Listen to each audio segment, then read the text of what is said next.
Right ఇక details చూస్తే Jubilee hills ఉప ఎన్నిక లెక్కింపునకు సర్వం సిద్ధమైంది. ఉదయం 8 గంటలకు యూసుఫ్గూడ స్టేడియంలో లెక్కింపు ప్రారంభం కానుంది.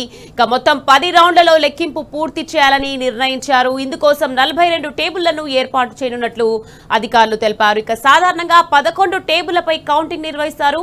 అయితే ఉప ఎన్నిక కావడం, ఉద్యోగులు అందుబాటులో ఉండడంతో ఎక్కువ టేబుళ్లను ఏర్పాటు చేసి త్వరగా లెక్కింపు పూర్తి చేయాలని ఈ నిర్ణయం తీసుకున్నారు. ఇక టేబుల్ వద్ద లెక్కింపు సిబ్బందితో పాటు అభ్యర్థి ఒక ఏజెంట్ కు మాత్రమే అనుమతిస్తారు.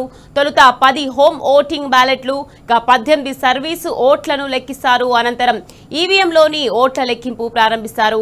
ఇక ఉదయం 8:45 కల్లా తొలి రౌండ్ ఫలితం వెల్లడి కానుంది. ఇక మధ్యాహ్నం 12 గంటల వరకు లెక్కింపు పూర్తవుతుందని అధికారులు అంచనా వేస్తున్నారు.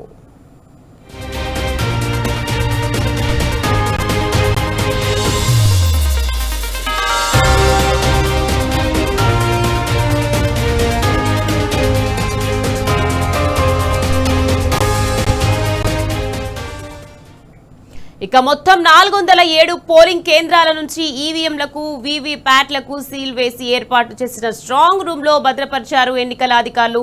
ఇక ఈ నేపథ్యంలో యూసుఫ్గూడ స్టేడియం చుట్టూ పోలీసులు 3 అంచెల భద్రతతో పాటు సాయుధ బలగాలను ఏర్పాటు చేశారు. ఇక స్టేడియం లోపల, బయట 2 అంచెల భద్రతలో నగర పోలీసులు ఉన్నారు. ఇక స్టేడియానికి వెళ్లే దారులను మూసివేశారు ఎన్నికల అధికారులు.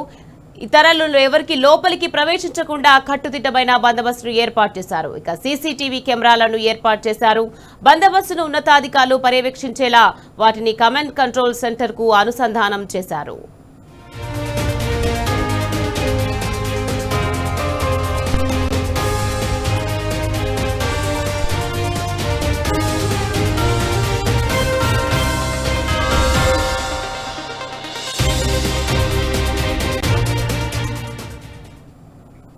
ఇక జూబ్లీ హిల్స్ ఉప ఎన్నికల్లో 48.49% ఓట్లు పోలయ్యాయి. ఇక 2023లో 47.58% నమోదు కాగా ఈసారి 0.91% అధికంగా ఓటింగ్ జరిగింది. ఇక కౌంటింగ్ సందర్భంగా పోలీసులు అదనపు బలగాలను రంగంలోకి దించనున్నారు. 144 సెక్షన్ అమల్లో ఉంటుందని సిపి సజ్జనార్ ఆదేశాలు జారీ చేశారు. ఇక పాసులున్న వారిని మాత్రమే లోపలికి అనుమతిస్తారు.